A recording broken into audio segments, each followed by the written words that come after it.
So, 13th of Iyar, but we have a couple days of homework to do from back then, right? Let's first do today's Hayom Yom on the 13th of Iyar.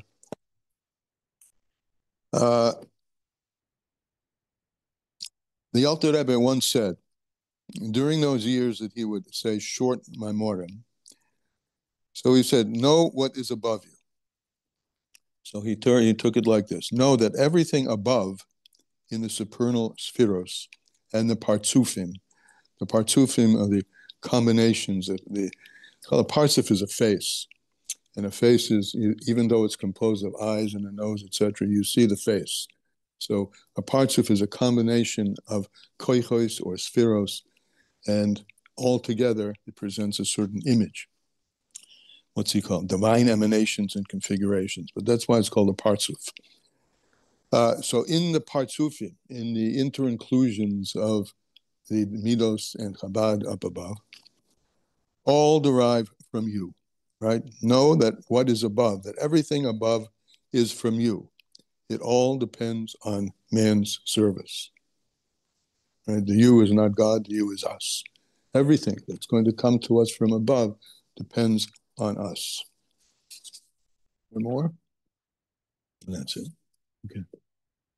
Everything depends on us. So here we go into the Tanya. Today's Tanya is, well, we're going to start on, where were we? Thursday, right? Friday and Shabbos. And Friday is on page 689 in Lessons in Tanya. And we're going to pick it up here in Likutei Amorim, the bottom of page 130. Okay, so here we go. And, comment, raise your hands along the way. We're at 3 lines from the bottom. This is what it says. The Chachamim, when they ordered the bruchas of the Torah, for us to say bruchas, they said, Asher kidshanu b'mitzvoso. You are the one who makes us holy with your mitzvahs, with his mitzvahs. So holiness refers to kaddish, that are kedushin are the marriage vows. So this refers to, and we're going to understand it as the clinging of a man and his wife. Davik ishtoi, v'hoyu le'abasa echad, and they become one. So Chacham Amish, in exactly the same way, the Yosef and Yisrael came, and even more than that, La'ain Kates, without end, who the Yichud of Hashem and the Nefesh Elokis, the Ha'isik b'Torah and Mitzvahs, is the Yichud of the Nefesh Elokis, God and his godly soul that he's invested within us when we occupy ourselves with mitzvahs. When the Nefesh HaChayunis, through the enlivening soul, Ulaboshehem, and their garments, thought, speech, and action, as we've mentioned above, the Or Ein Sof Baruch Hu. So that unity that exists with us doing mitzvahs, which are expressions of Hashem's inner will, his inner will, as it were, he himself is united with us like a Chassan and Kala. Therefore,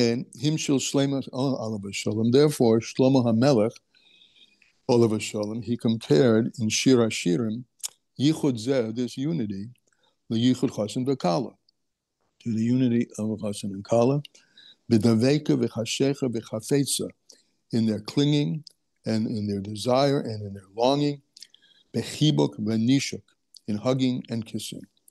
And these are metaphors for the relationship of God. We are the bride and he's the groom. And that's what they said. So he married us, and he is marrying us every time we say a bracha. That he has given to us from something from above, his supernal holiness, which is the holiness of Hashem, the Holy One, blessed be He. And may you remember that in other places in Tanya, we've already defined that the expression Kodesh, or holy, refers to the Or HaSoive, the all-encompassing light, and the other light is united with the Mamali, the imminent light. So there's a unity of Soiviv and Mamali. There's a unity of God's crown, his kingship, and us. We take upon ourselves, and that is accomplished each time we say, Asher Kitshanu b'Nisveisav. The Kedusha, he Loshen Havdalah. Kedusha, as I said, it's the Or HaSoivev. The Or HaSoivev is a separate realm, and it was totally different in characteristic than the world of Mamale, but the two get together. So Kedusha is the Lashon of separateness, like the Kaddish HaKadoshim, right? Is a separate place in the Beis HaMikdash. Only the Kohen Gadol could go in there on Yom Kippur, and it's called Kaddish Kadoshim, separate of separateness, or holy of holies. So we learn the word Kaddish as separate. That which Hashem is separate from the world. Now, don't take this wrongly. Hashem is always intimately invested in the worlds, but there are levels of Hashem. There are his emanations, which flow into what we call Mamalikal Almi. These are the 10 powers of Hashem, the 10 spheros, from Chokhmah down to Malchus. That's the Seder HaHestalshalis, and that's what is called that he's included in and invests himself in.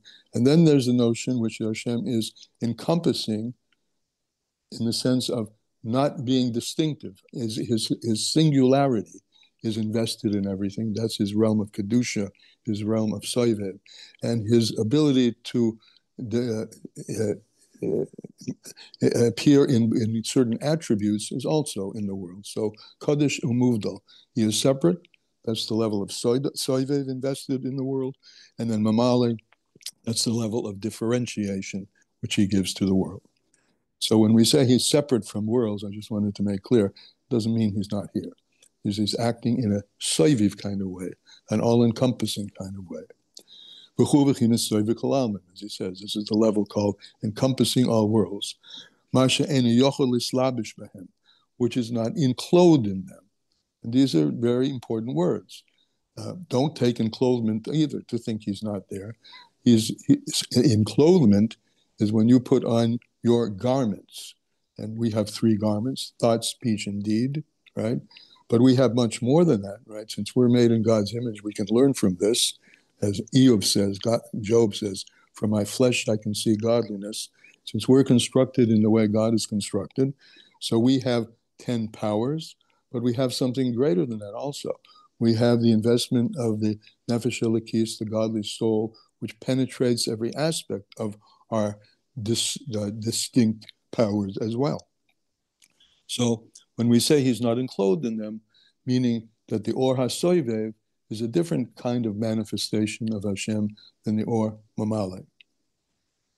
Ki al yedei yichud hanefesh, through the unity of the nefesh, v'hiskalalusa, and its inclusiveness in the Or Ein Sof Baruch Hu, harehu b'mayla u'midreges kedushas Ein Sof Baruch Hu, mamish. So that is the level of the infinite one, the holy one, mamish. Which is included in him, the hoyle chodim mamish. So when we have, and you remember back to the beginning of this, when we say Asher Kitshanu b'Mitzvaysav, he's invested his holiness, he's invested his allness, his soivev in the mitzvahs, maisias. So in the particular deeds that we do, are invested, in those deeds are invested the Or HaSoivev. He says, I am holy and you will be holy. Ki kodesh ani. I am holy. Yisem li kadoshim. You will be holy to me because I am holy to you. In other words, we have the Or HaSoivev within us.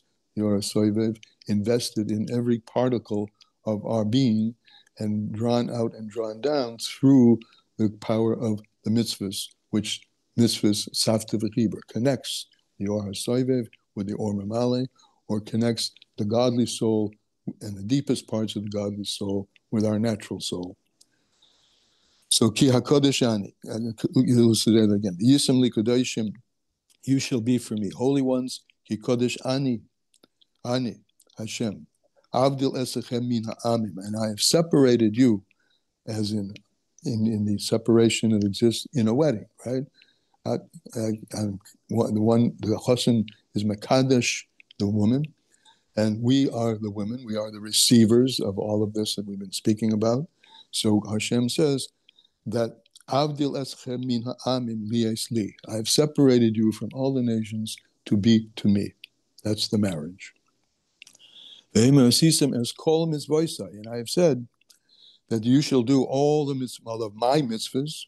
Again, my mitzvahs, those things, those things which connect you to me. And you shall be holy. We are recipients of that or hasoivet. Ani Hashem Elokechem. I am Hashem, the all-encompassing light, Elokechem, as it resides in the immanent light. Pirush. So he's going to explain. Through fulfillment of mitzvahs, I become your God. In other words, through the mitzvahs, I become invested in each and every particle of you. Elakah is the lashon of contraction and simsum and division, separateness. That in your separateness, all the parts of you, I become invested. Elakeh Avraham, Elakeh Yitzchak, Elakeh Yaakov, etc. Shenikra Cain, he's called this mipnei she'abas hoye bechinas markava, because our fathers, we've heard this before, they're a chariot. All of their detailed behaviors and all of their thoughts, speech, and actions, which is all in the world of mamale, in the world that's in differentiation, is filled with the encompassing force of Hashem. So they become a chariot, literally a chariot, where the Or HaSoivev is guiding the Or HaMamale. And they become a chariot to him, Yisborach, and they become included in his blessed light. The word blessed is not here. And so it is in every Jewish person. At the time when one is occupied in Torah and mitzvahs,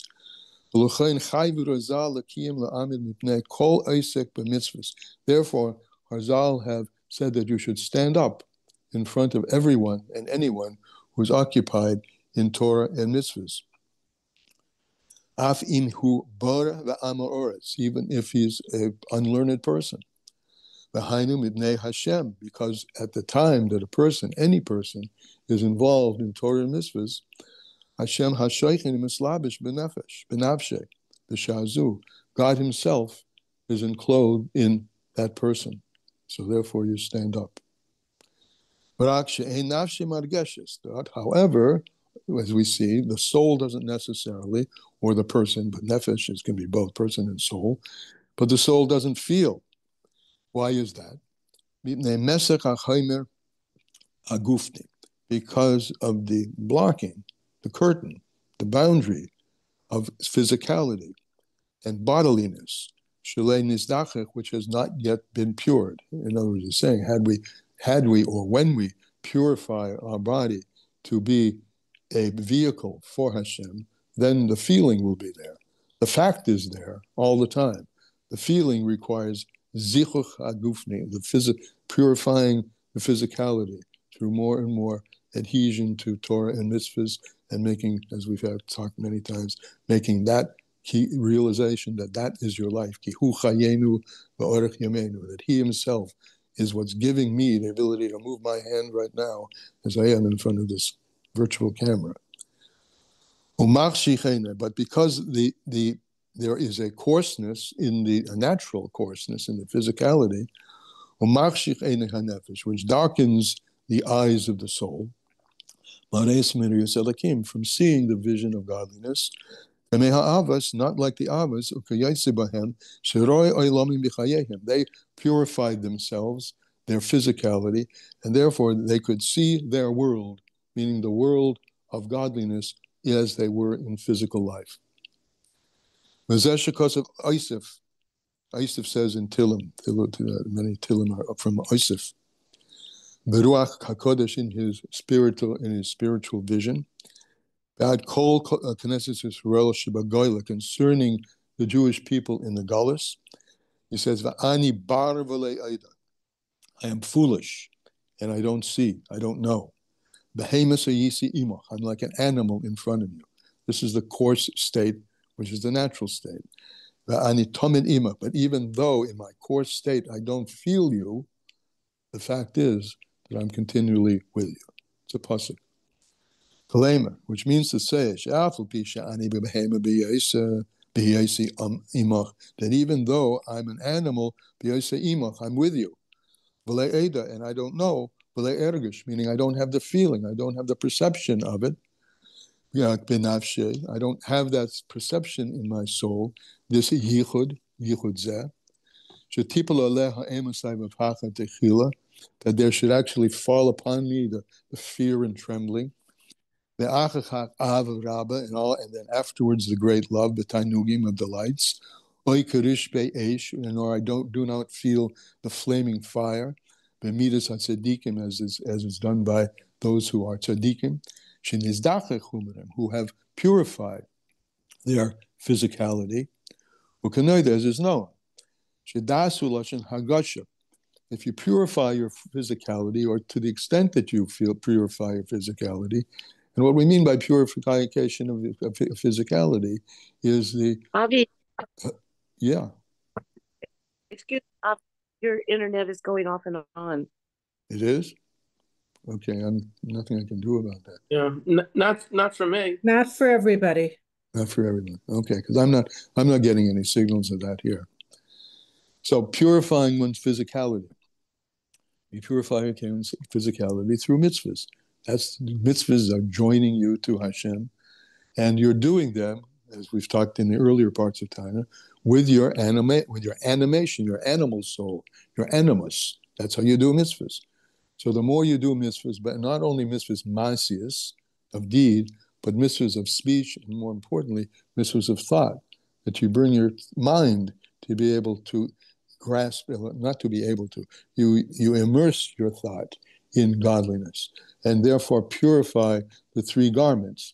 So the more you do that, the more hergish, the more feeling actually becomes evinced, manifest. And that's called das. Das, remember, one of the meanings of das, with the simple meaning, of course, to know, but it's the knowledge like Adam and Eve. Intimacy. There's an intimate awareness of each other. Intimate awareness that we are part and parcel of God. Shedasu lashon hagasha. You feel it. That's the second meaning. Hiskashris, to tie together, hagasha, to feel, and the third is hakora, which is to recognize, to actually see it. So the practice of mitzvahs, not only with the bodily mitzvahs, but the thoughts and speech mitzvahs as well, are bringing us and will bring us, that's the promise, because we're clarifying, rectifying the animal, that the animal should be part and parcel and actually be an assist to the avodah of Kedusha. Shedasu lashon hargasha benefesh. Das is a language of feeling in the soul. Who koilel chesed and gevora, and as we say, chesed gevora teferes, right? Or chochma bina das. It's the middle kav, which contains and reconciles the two opposites. Afal b'chein ani tomid imo. So even though I don't feel it, the fact is it's happening. It's like a simple metaphor. I'm looking at my table. I don't feel and see that there's a huge amount of motion at the atomic level going on. Huge amount of motion, but it's there, whether I feel it or not. Similarly, whether I feel it or not, the huge motion and infusion of godliness is penetrating everything all the time. So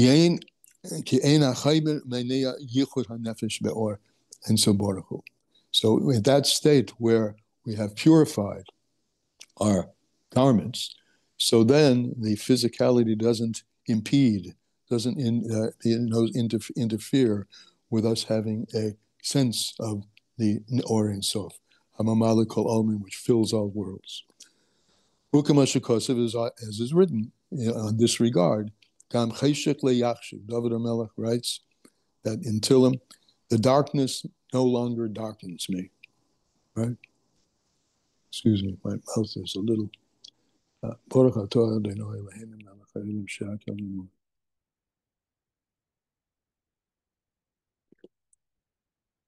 we're charging through this thing.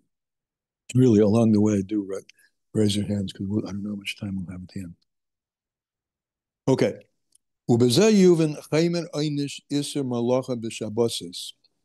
And with this, we'll understand the strict prohibition that exists in doing a malacha on Shabbos, the chometz b'Pesach, or eating chometz on Pesach, hashav l'kol nefesh, which is equal to all people. Because even if in the simple earthly person, the unlearned person, there's not shining the Or Kedusha Shabbos and Yontiv, the light of the and the holiness of Shabbos and Yontiv.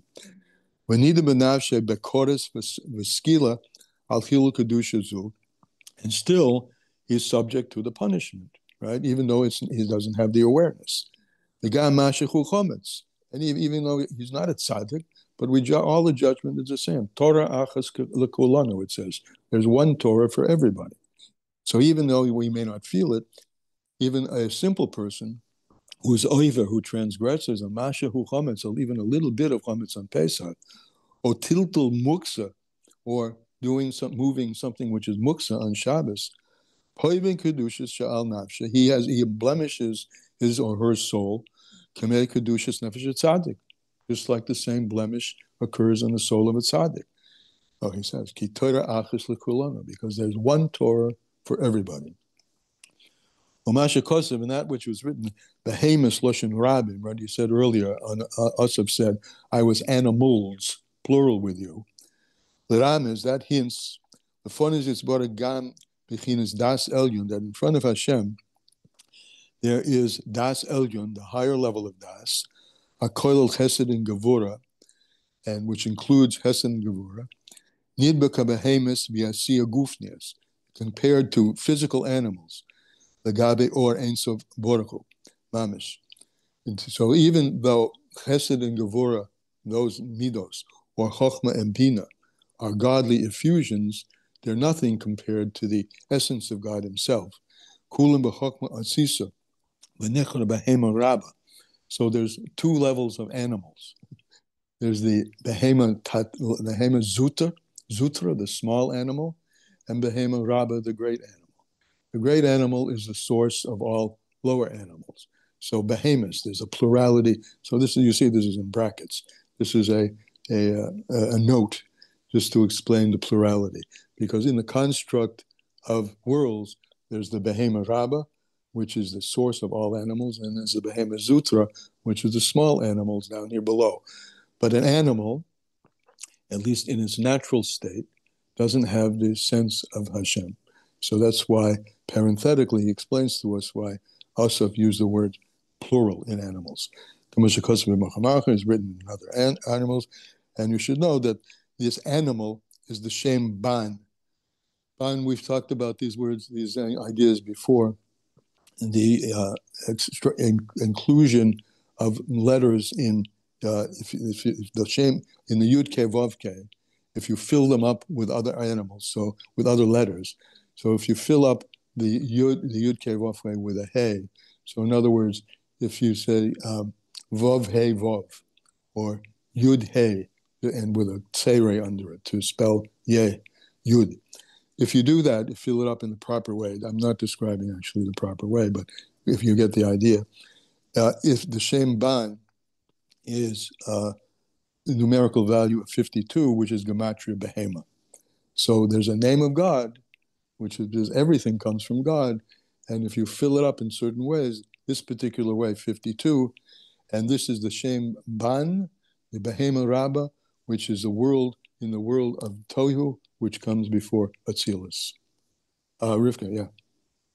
You have it there on the page? Yeah, I had a question. I think you're done, right? Well, done with that. With that section. We're going into today's, I think. That's yeah. When we're saying here that the onish is the same, no matter whether you know what you're doing or you don't know what you're doing, right? Right. And just like the connection is the same, whether you're inspired by it, whether you're working on it or you're not working on it. But this does not give any room for this idea of tinek benishba, so a person who's just doesn't know anything. Well, that's before. That's a whole different category. You're absolutely right. But once you know, then knowledge of the law is sufficient. Whether you understand it, whether you believe in the correctness. So. I think it separate. Seems to say somebody who's uncultured, who's not sensitive, who doesn't know anything. That's not a tinek shenishba. That's not a tinek shenishba. A boor is a relatively uncultured person, but is a person who knows Torah but doesn't. And then the other one is someone who's unlearned in Torah, but they're aware of it. They're living in a Torah life. He's talking here in the shtetl. Everybody knew about Torah and mitzvahs, but they were unlearned and unlettered. That's what that means. It's not a tinek shenishba. There are people who are aware, but just, we're simple people. And it's like in law, ignorance of the law is not innocence. But total unawareness of Torah and mitzvahs, that's a tinek shenishba. I'm just looking for the text, but okay. Unaware, sensitive to. Yeah, unaware, sensitive to, unlettered. That is another translation I've seen. Unstudied. Okay. Okay, thank you. Yeah. So now we're up to today, Perek Men Zayin.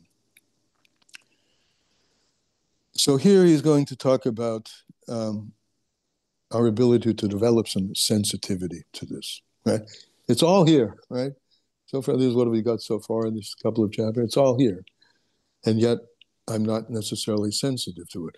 I can't say darkness doesn't darken me. On the contrary, darkness does darken me. In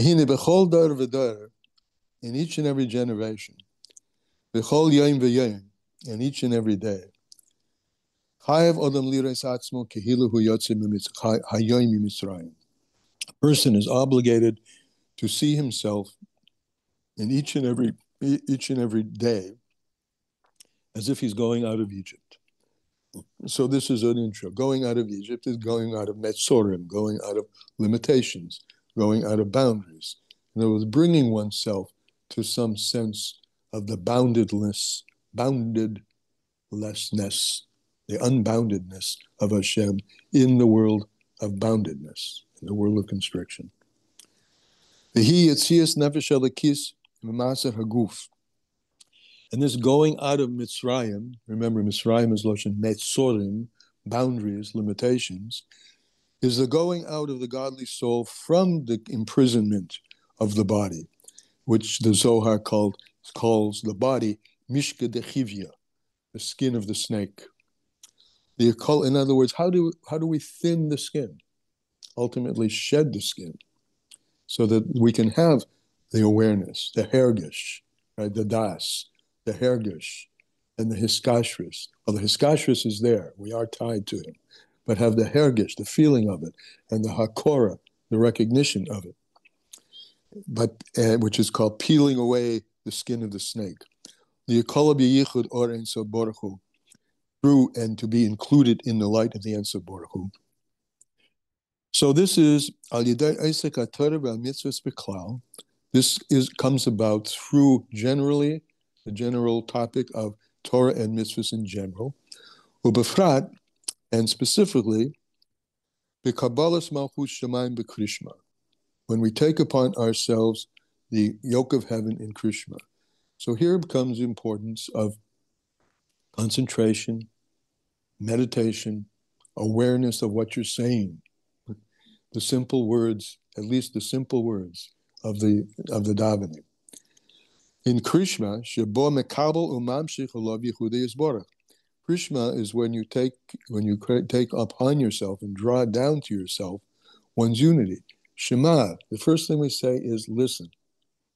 And just as he's saying it, how we should say Krishma with intentionality. Right? We don't need to talk about meditation or just intentionality. Be there. Shema. Shema means, remember we've talked about this before, it's explained in Chassidus. Shema doesn't mean to listen with your ear, it means to deher. Her means, in Yiddish, her is to hear, and der means to internalize.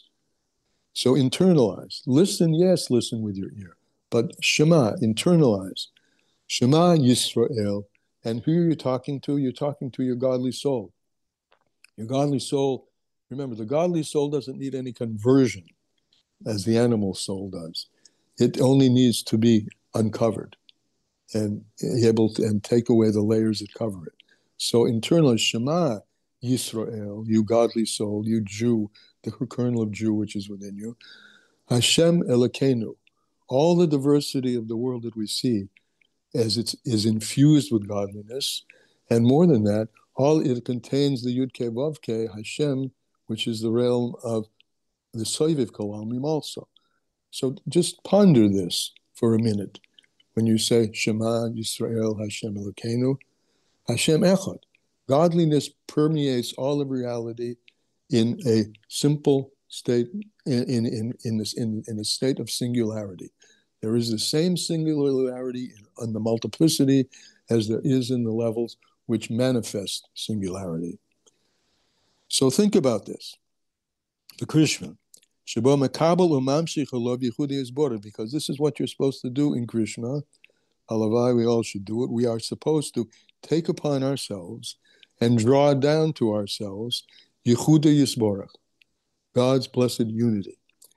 Kipirish Ba'amrei Hashem Elokeinu Hashem Echad. When we explain to ourselves, as I've tried now just to explain to myself and to ourselves, the unity of Hashem's oneness. Ukamash Kosav Liki Elokeinu. It's written Elokeinu Ukame Elokei Avraham. Like who's the we? Now the we is the multiplicity of the world. Yes, the multiplicity, but also he's saying this multiplicity refers to Avram, Yitzchak, and Yaakov. Elokei Avram, Elokei Yitzchak, Elokei Yaakov. The Fisha Hoya Botel. Now they lived in this state where the diversity, the multiplicity, the Elokei, the Elokai, that's the second, Elokeinu, became part and parcel of us. And we lived in that world. And we have that, we've spoken about this many times before, as an inheritance. Yerusha lanu me'avosenu. This is an inheritance to us from our fathers. To be able to be bottled, to be nullified, given over. That's the way I usually like to translate it. Given over. To be given over and included in the unity of the Infinite One, blessed be He. But Avram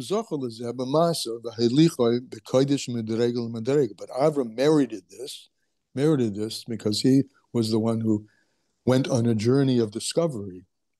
He realized there must be something, and he so-called clawed his ways into the inner chambers, that much will make some sense. He was determined to find, and he looked, the story of Avram. He looked at the sun, because the sun gives life to everything. And maybe that's the source. But he said, no, because the sun rises and sets. It's not a singularity. And he went after it with diligence, and he was able then to go from level to level and ultimately reach a level where he found the one about which you can say there is no other. Avram went on a journey. He went on a physical journey, and he went on a spiritual journey. Holach b'nesua. He went and he traveled. Aval anachnu, however, we have a Yerusha. We have an inheritance of that in our spiritual genes.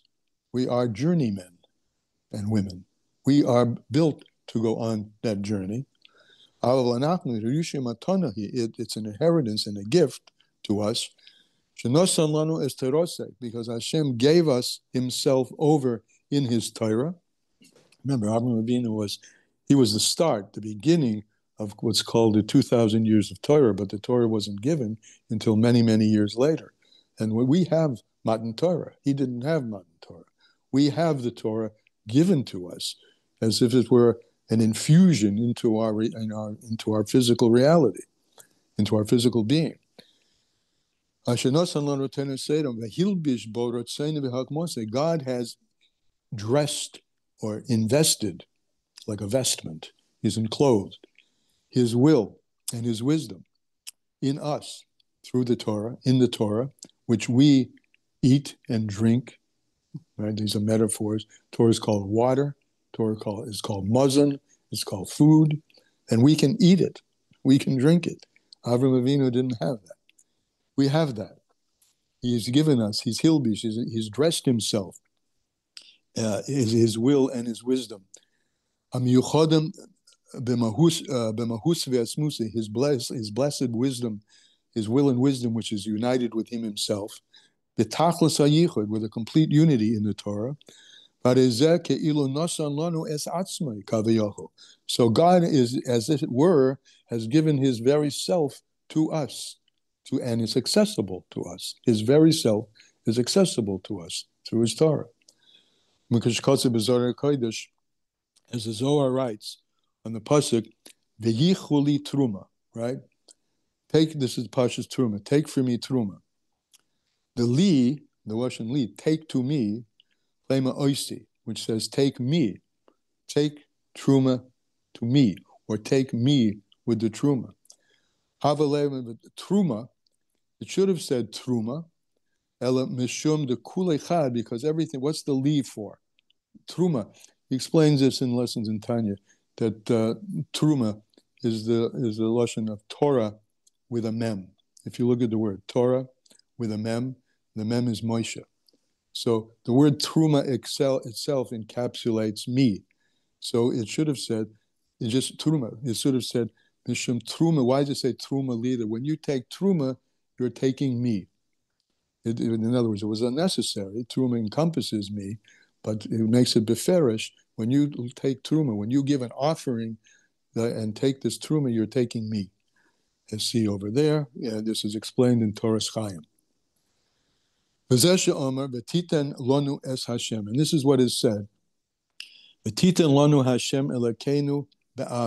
Hashem has given himself to us in his Torah through his love of us. Back to the beginning, which was a couple of days ago, right? He's marrying us. He's giving himself totally over to us in that relationship, which is called marriage. So he is clinging to us constantly, and we can cling to him constantly through the Torah. Because in the light of your face, you have given yourself, Hashem, over to us. You have become Elokei Lonu, Elokeinu, our God. And because of this, there's nothing interfering at all from the clinging.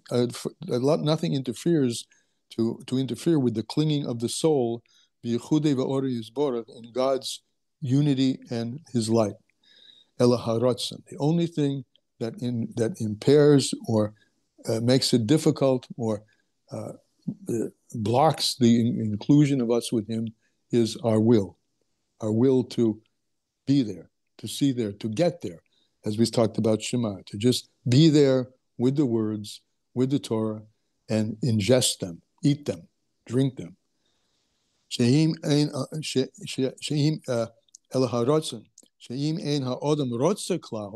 a person doesn't bring his will to it, which, the mitzvahs that you trample on under your feet, we've talked about that. And then I'll speak for myself. The times when I'm davening in a distracted way, the times when I'm eating, I'm saying the brucha, but I'm really on the run and my mind is somewhere else. He's saying if you really just put yourself there and direct your will there, your ratzon there, and be there, you begin to feel what's going on anyway, which is the infusion of Elokus within you. And the only thing lacking is the will. If a person doesn't put his will there, so he won't have the hergish, he won't have the feeling. As soon as a person wants, meaning puts his will there. Rotza also means the word rotz, to run. The will is the rotzon, to run. As soon as you run there and greet him, you'll find he's there greeting you. Aval. As soon as you will and makabel, again, internalize, and this is something we have to do, put our will there and internalize what's really going on, and that will and draw it down to ourselves God's blessed godliness, Hashem Elokeinu, and say with meaning, God is our God, godliness is our life, Hashem Echad. As soon as you do that, automatically, your soul will be included in the unity, and it always is, but the awareness, the feeling will be there. The ruach asiruach, because one spirit brings another spirit, or one breath brings another breath. The amshich spirit, ruach, your spirit brings out, and unites with his spirit and draws down his spirit. That's what's called going out of Egypt. That's where we started it, right? Every day a person is obligated to go out of Egypt, to go out of one's limitations. We have to do the going out of limitations, and there we will find him. That's called Yetzias Mitzrayim.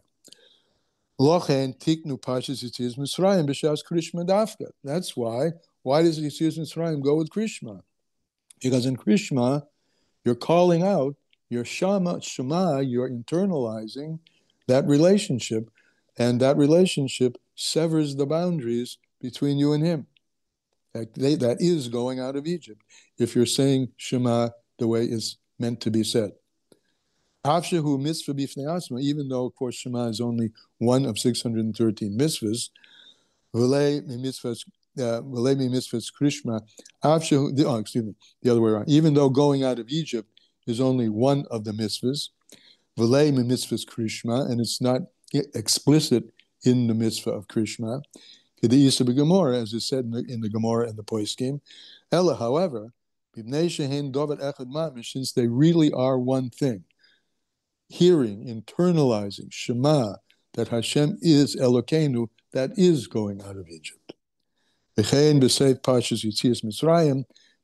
Also, when we speak about in the end of the Parshas going out of Mitzrayim, we sing Ani Hashem Elokeichem.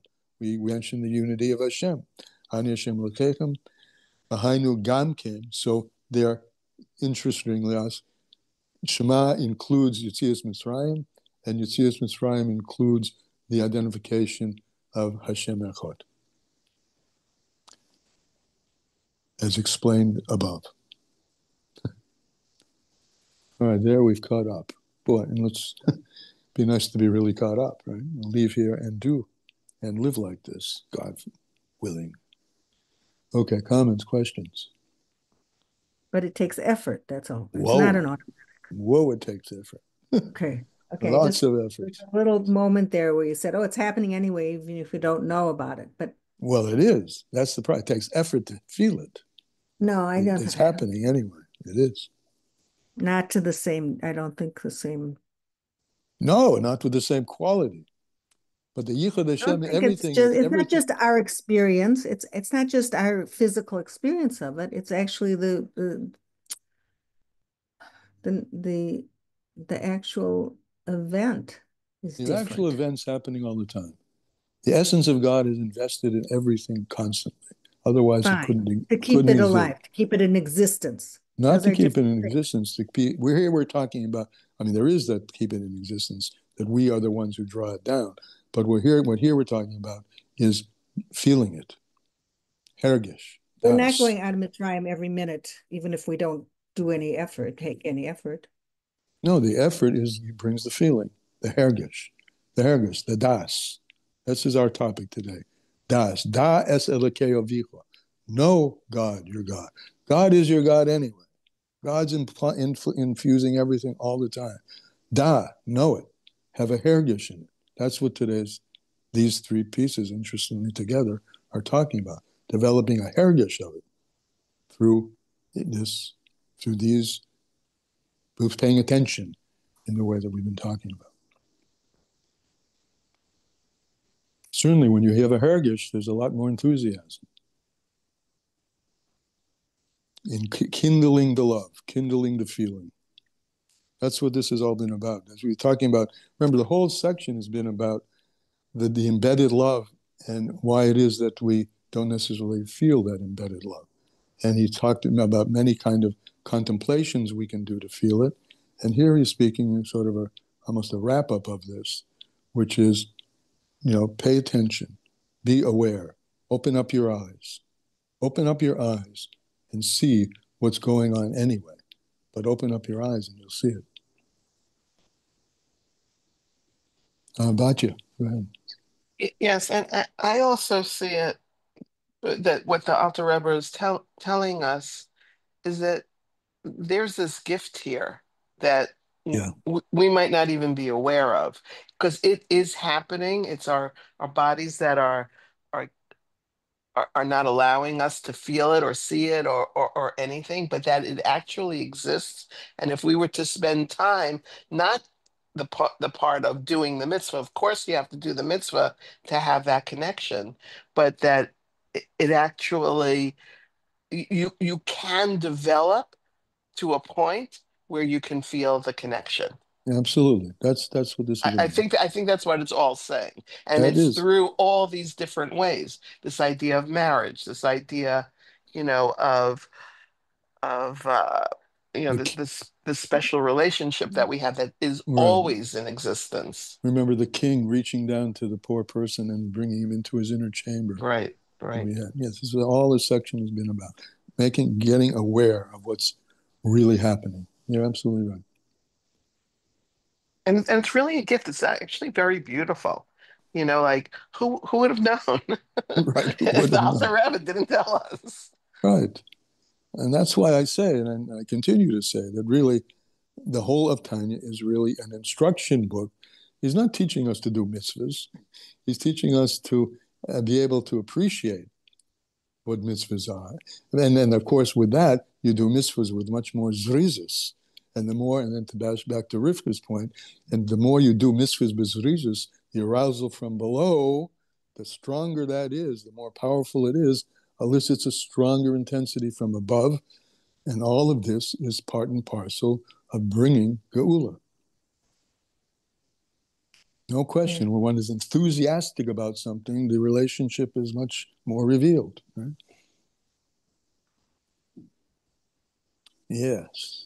Well, I think with that, we can march forward today, God willing, and meet again tomorrow in Hashem. We'll see you. Thank you. Great, thank you. Yeah.